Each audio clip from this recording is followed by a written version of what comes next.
Hello, Mr. Randy Duck, and welcome back for another video. Today I have two replays to show you in the Panzerwagen. This is another tank which in the recent changes update, this tank received a buff. So what I'm going to do before we get into two replays, I'll briefly go over what they have done.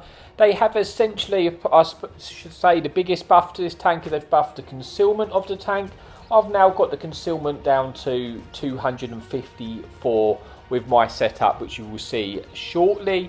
They then slightly made the shot dispersion penalty while moving and rotation a little bit better from 0.12 to 0.11. Only a very minor difference. You might not notice much of a difference with that change, but it is slightly better. And then they increased the hit points from 1600 to 1700, which makes this light tank out of all the tier 10 light tanks, the light tank with the most HP in the game at this point. But I would say the biggest buff was the concealment change. This is already a tank which I've always really liked. It's probably one of my favourite tier 10 light tanks. And it's a nice change. I would only say the one change which they didn't make, which is a change I would like them to have made, is the increase of the ammo count, because this tank doesn't carry that much ammo, and I've had numerous of games where I've had a really good game, but I could have done more had I just had more ammo. But yeah, that's it for me just going over the changes. I'll stop rambling and get into the two replays where you can see how this tank can perform. Okay, here we are for replay number one on Westfield, which is obviously a fantastic map for a light tank. If you want to see my setup of crew and equipment, you will see that at the bottom of the screen now. Now, we are quite heavily a top tier in this first replay on Westfield. So there's one artillery, two light tanks, and there's quite a few tier 8 tanks. And with the fantastic mobility this tank has, I'm going to try and take a very aggressive position to spot up this hill where a lot of the enemy team camps, and if I can get there quickly, which I will do, I'm going to be able to outspot them before they get into position. I pop my food right now, but that's because I want to try and spot stuff on the cross. I get as much view range as I do, and it works out well for us because we outspot the enemy light tank, and hopefully he's in a position to get shot by our team now. We don't want that light tank to spot us before we're able to get into these bushes, which is going to again increase our concealment. We poke up here mainly just to try and spot the enemy tanks. We do take a shot there, gambling we wouldn't get shot through the bush, but we do get detected, but thankfully was facing the right way to get out of danger. And it works out well, you know, getting there that early. This is why sometimes it's key to get to a position early, and sometimes when you get stopped by a friendly team, it can kind of hindrance you, because we've got there early and that tank's got deleted on the cross. Thankfully for our team, did hit the shots, and we've ended up, straight away with 1,500 assistance now. And with the 10 degrees of gun depression this tank has, you can play this ridgeline quite well. So I'm going to poke up again now and try and just spot anything. If they poke up on that ridge, I'm going to detect them, and that will in turn give me assistance and deny the enemy team areas to play the map. Get a nice shot in the T-54 there. Hopefully we can finish off the tank, but he does get into cover before we're able to do so. Now what I want to do is try and, I've got to be careful, because if I get detected where I am in the risk of getting punished quite severely. But you see I poke forward there just to knock that tree down. That's just to extend my concealment and basically mean the enemy team is shooting for more foliage, which is going to give me an increased chance of not getting detected. But I'm not impenetrable here, as you can see, because if the tanks are smart like they were, they can realise, there's a few locations I can be in that area, so they blind fire at it. I knock that tree down on my left. That's just more of a decoy than anything, just to give the enemy team something to think about. Maybe they're blind fired the wrong spot. Now this Tiger P I'm concerned with, just because if he blind fires me, that's going to be potentially game over. So I do want to focus this tank out while he's in a vulnerable position. And already we're off to a flying start, picking up 2,400 damage, 2,300 assistance. And now our Action X is actually pushed up to that ridge in front of us. He's definitely, he's potentially going to proxy spot tanks on that hill. I've got shots now at the enemy light tank, and I'm obviously going to try and take out the enemy light tank, because it's going to help us out significantly, and we're able to finish this tank off. Now this tank, you've got good. One of the best things about this tank is its mobility, the fact that you get to places incredibly quickly. 10 degrees of gun depression, and the gun's very, very nice. You've got a DPM of 3,558 with my build. You've got decent shell velocity in your standard APCR rounds, 1200, with a pen value of 242.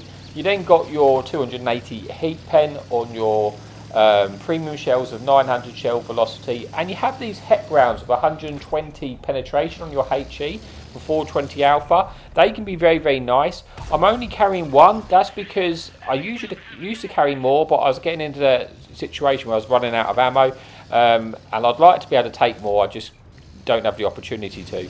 Now, I feel like that position's kind of outliving itself, and I was fearing the enemy team were going to start to win the north side of the map. So I'm going to try and push forward and see if we can spot the enemy team from a different angle. But the key area is I need this T95 to die, because if this T95 dies, that's going to give me a lot more freedom to push up on this ridge and not get detected, and then it be able to extend the view range for my team and probably try and spot and get shots of the tanks which are on the hill. As you see, that ISU then just got taken out. Unfortunately, that T92 is still alive though, and that's a bit of a problem, because if I go any closer than I am doing, there's a chance he is going to, spot me just because I'm going to be in his proxy detection range.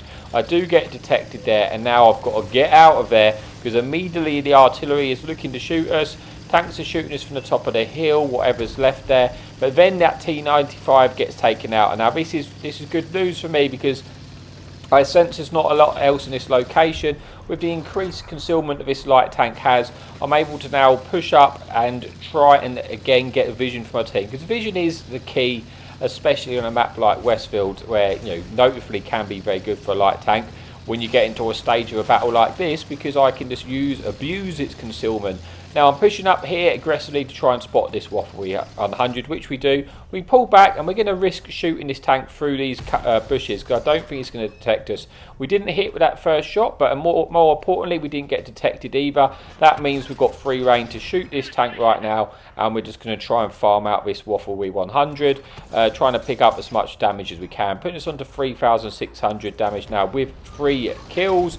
Waffle has moved safe to us right now, but this game is looking like it could be a wrap soon, so we want to try and pick up as much as we can, as fast as we can, and we're going to see if we can push into a position to get easier shots onto this Waffle, and just try and get the damage in before we get shut down by our friendly team. Now, we're just pulling back to extend our view range, decrease the chance of us getting detected from firing this tank. We're not going to get detected at firing a Waffle from this range, and we've got 3 farms, you can see here. We probably could pen his turret actually with the HEP rounds, because although the Waffle 100 has got buffed, 120 pens enough to pen the turret, so I probably should have been firing that HE round just to increase my damage there. Probably would have maybe already got the kill here. But we do finish off the Waffle there, get back in cover. We don't want to get clipped out by the other Waffle 100, and at this point it's just a case of how much damage can we get. Obviously the Waffle can delete me in a matter of seconds, so I do want to be a little bit careful. As you can see, I'm not pushing straight up so he can shoot me, because I'm just constantly going to turn and delete me.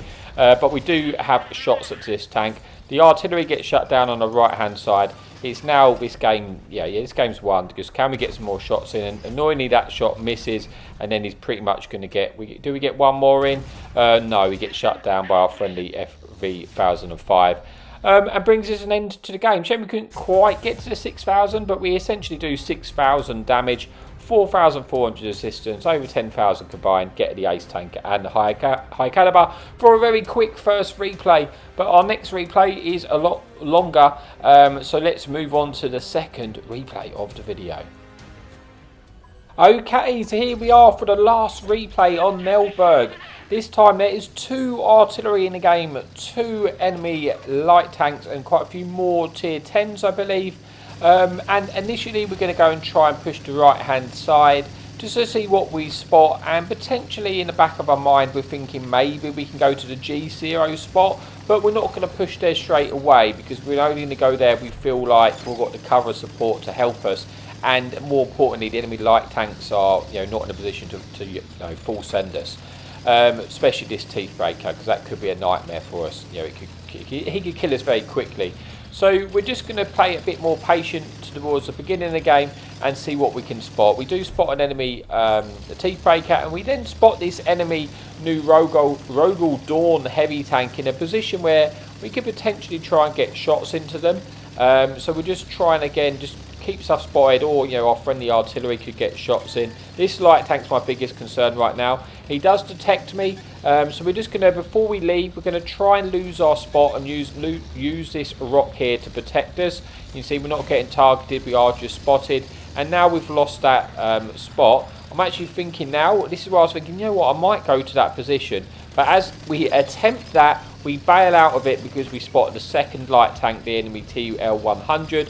We don't have enough support to go and make that play, so it's just not worth the risk there. So we're just going to decide that, we're not going to do that. Let's go for plan P, because a lot of our tanks are either in our base or they are sort of on the other side of the map. But we are taking in bits of information, like we've just spotted tanks on the C1 area, just remembering that where those tanks are located. We get a nice shot through the lower plate of this tank. We do swap to the heat shells to make it easier for us to pen the sort of enemy super heavy, which does actually have quite a few weak spots, but it's going to be a lot easier to pen that with our 280 heat pen than it is our 242 standard shells. And you do have to be careful which rounds you fire with this tank, because you kind of need both, because you don't really want to have like loads of heat, because you lose the shell velocity, which is so nice on your standard rounds. But also you are going to need that, because sometimes that 242 penetration is not going to be enough over distance, and you probably will need heat rounds. So I kind of take an even amount of both shells. Then we got potential shots of these tanks in the middle of the map here, and we have side shots into these tanks. So we're going to try and get as much damage in as we can on these enemy tanks while we've got the opportunity. Unfortunately, we missed the opportunity to shoot the Teeth Breaker. But that Rogue Old Dawn does get shut down, and we pick up pretty much all of his hit points and either damage or assistance. You can see picking up just shy of 2,000 assistance now and 1,600 damage. And this enemy CS is in a little bit of a bother, really, because he needs to leave this position, because otherwise I'm going to farm him out. We try and get a shot in blind. We then get detected, and you can see shells come straight back on our direction. And the enemy artillery has started to pay attention to ourselves, and we need to be careful we don't get hit by that enemy artillery. So we're going to lose our spot before we do anything. And I'm finding this area of the map is, artillery almost hits us there. So we decided we're going to bail out of that position. We've got what we could out of it. I don't feel like I have enough support that side, and I'm conscious that the fact that the enemy heavy tanks, which you remember I said was spotted in sort of B1-2 area at the start of the game, no one's really there to detect them, and I don't want them to sneak up on our friendly team on the hill and put our team in a big crossfire. So I'm going to try and push it forward and see if I can spot the vision for our friendly team on this side of the map now, because there wasn't that much threat coming from the other side of the map. Most of the tanks were just in the middle at that point. So now we see to spot this enemy Super Conqueror. We spotted him in a really awkward position for himself, because he's committed to the cross. He wasn't thinking I was there, because I got there pretty quick with my mobility. And now he's free farms to us. You see he's looking this way, but he's got other tanks he needs to look at in the front, and I'm just unspotted farming him here. At this point, he's a free kill to me. We do get detected in the end, but we are able to pick up 3,000 damage now and 1 kill. Just trying to lose our spot. As you can see, immediately the artillery is then trying to target us and looking for shots into us, the second we are spotted. But we lose that spot, so the artillery has nothing to shoot at. And now we're going to continue doing what we're doing, because it is still a close game, 12 versus 10.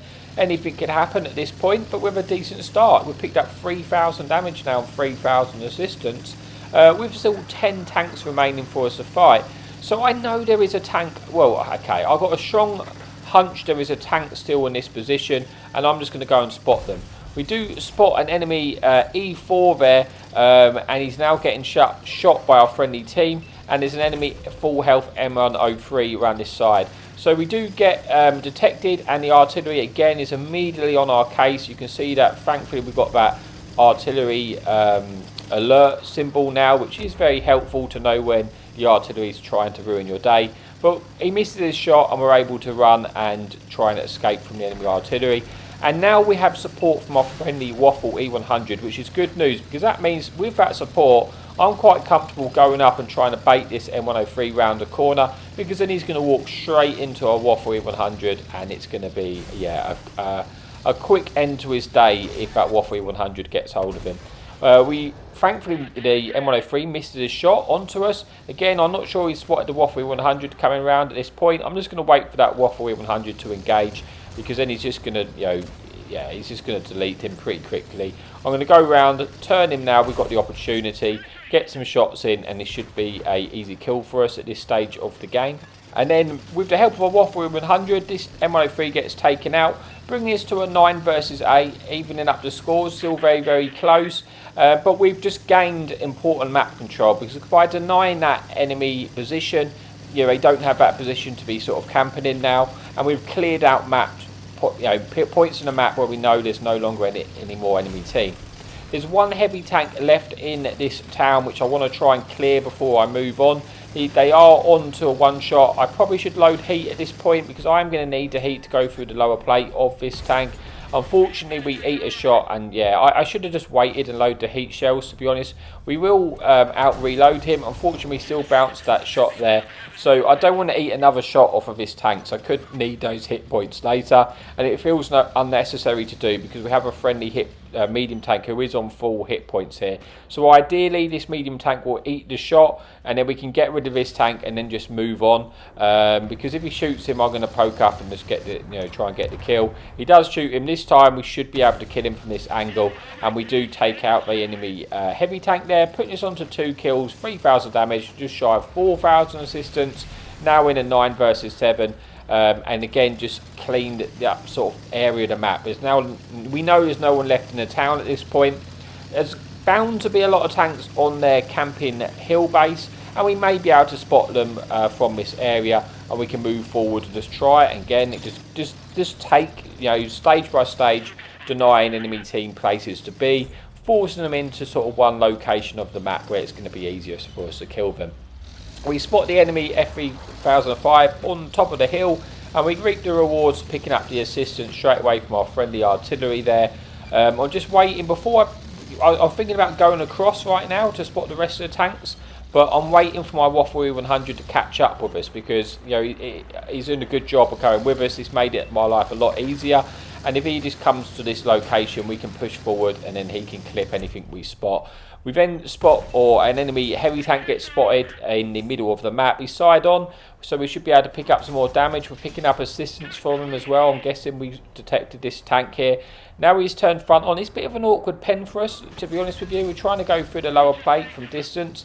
We're only down to 1 of our standard shells left, and now we just had the heat shells, and I don't want to keep firing and bouncing this tank, just because the limitation of the shells this tanks have. I'm kind of wasting quite a few shells right now. I really want him to turn, and then we're going to have an easier time getting shots into this tank, because we are struggling to hit, get that shot through the lower plate at this angle. But here, when he turns sort of side on like that, we may actually be able to get a shot almost at the back sort of his engine deck.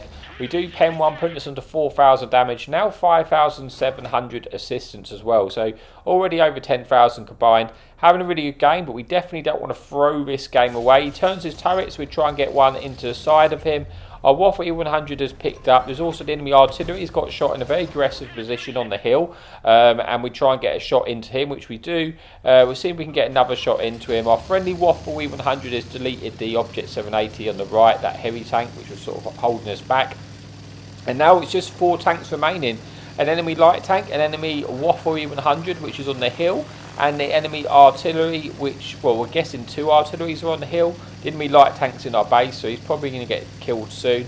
It's just about, can we get as much damage as we can onto these remaining tanks. Being that there's a Waffle 100 on the hill, that's obviously quite dangerous for us. We're going to try and go up an opposite way to our friendly Waffle 100 to put the enemy team into a crossfire, so they have to pay attention to 2 different angles. While they're distracted with our friendly Waffle 100, we can then get shots in. So enemy artillery we do spot going for our Waffle. Unfortunately, our Waffle 100 gets clipped out by the enemy Waffle 100. I'm guessing he's on a reload, or he doesn't have many shells left. He then gets shut down by the Rugal door, and there's 1 tank remaining. We're probably going to win this whether I die or not here, so we are just going in, just hoping that he misses his shot. He does miss his shot, and at that point we know that we have the kill on this tank, and it's just about just finishing the job here and getting as much damage as we can. And you can see, we've only got 3 shells left at the end of this game, so if we needed any more, or two shells left by the end of this game. But that brings us then to the replay. So let's see how we got on this one. We got 3 kills, 5,500 damage, 5,700 assistance, getting the medal for killing the artillery and the ace tanker. So thanks for watching. If you do like the video, please remember to like and subscribe because it massively helps out the channel. And as always, happy tanking.